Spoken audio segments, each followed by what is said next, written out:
When I first crossed paths with Mia, I thought I'd stumbled upon someone truly special. Not only was she breathtakingly beautiful, but she was also intelligent, outgoing, and deeply driven.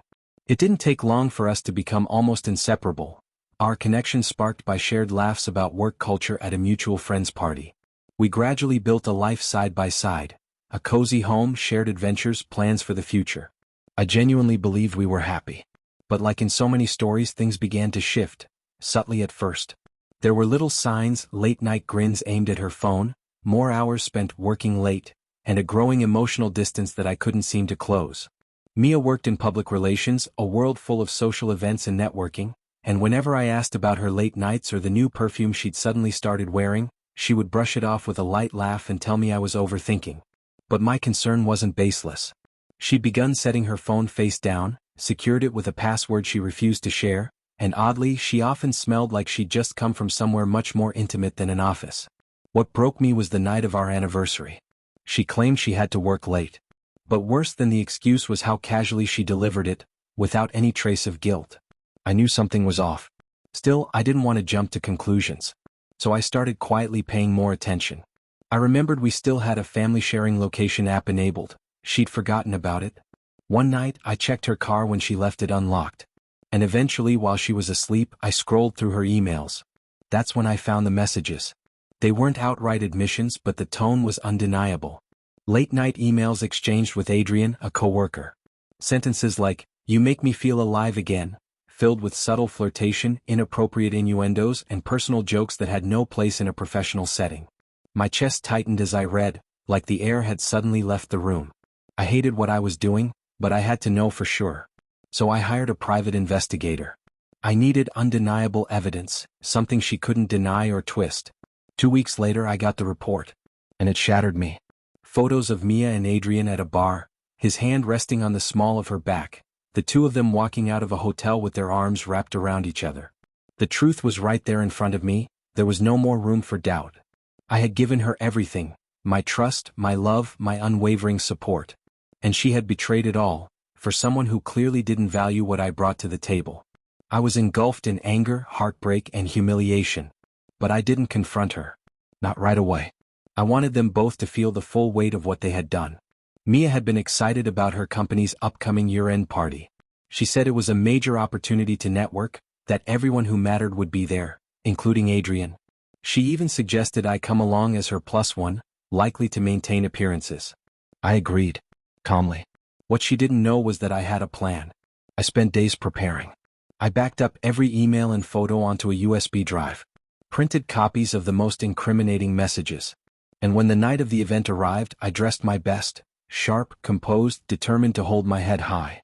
If I was going to confront her, I was going to do it with absolute control and clarity. And so, I walked into that evening not just as her husband, but as someone finally ready to end the charade. She wore a sleek black dress the night of the event. Before we went our separate ways, she gave me a quick kiss on the cheek, sharp, almost stinging, and whispered, "Thanks for coming with me." Her voice was sweet, but there was something underneath I couldn't quite place.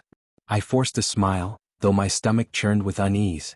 The venue was a grand ballroom, dripping in elegance, with crystal chandeliers above and polished business elites below, sipping champagne and exchanging pleasantries. As we mingled, Mia introduced me to her colleagues. Her hand rested lightly on my arm, and I played the part of the charming husband, shaking hands, laughing, making small talk, until I saw him. Adrian. Tall, self-assured, with that kind of easy charisma that makes people trust him. I knew immediately who he was even before Mia introduced us. "Adrian, this is my husband, Mara," she said with a strange brightness in her tone. Her eyes sparkled in a way that made my blood simmer. Adrian offered his hand. I took it, gripped it firmly, and looked him straight in the eye. There was a flicker, discomfort, unease, and I savored it. As the night wore on, I waited, timing everything just right. Eventually, the CEO called Mia and Adrian up to the stage to recognize them for their work on a recent project. As the applause rang out, I stepped forward, my heart thudding in my chest, my fingers tightening around the USB drive in my pocket. "Excuse me," I said, cutting through the cheers. The crowd turned toward me, curious, confused. "I just want to say a few words in celebration, not only for their outstanding work performance, but also for their more personal achievements."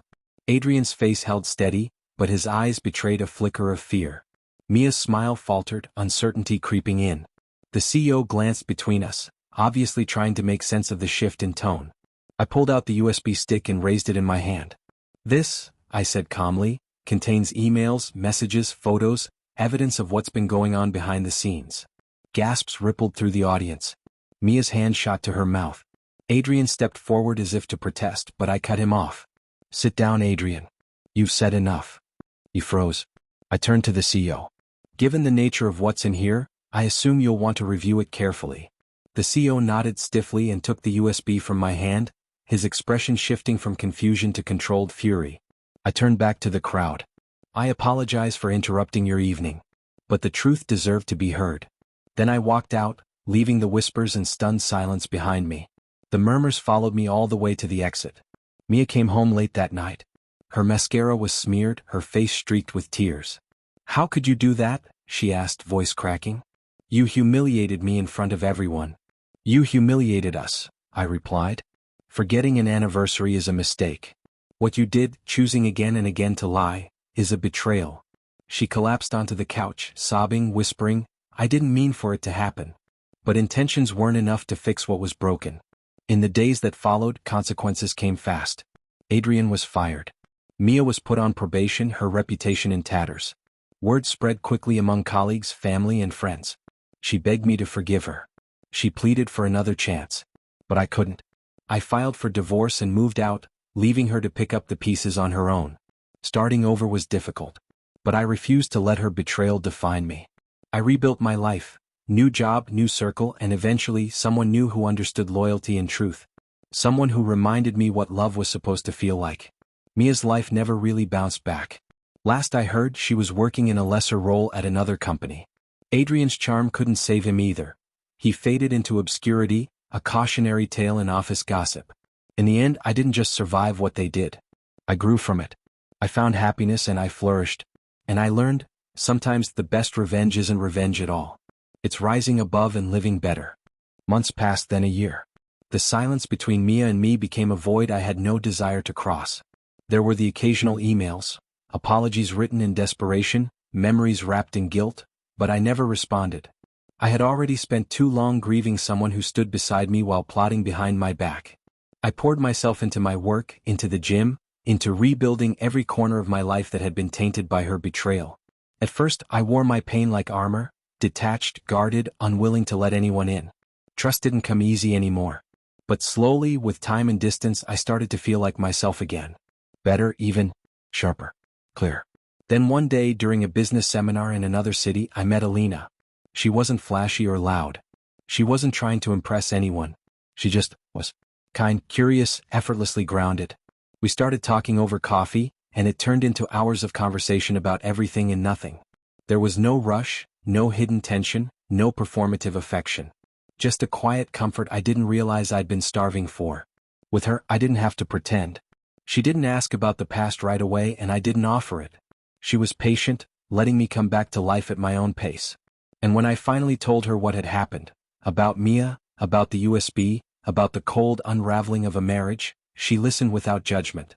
Just sat there holding my hand and said, that must have been incredibly lonely.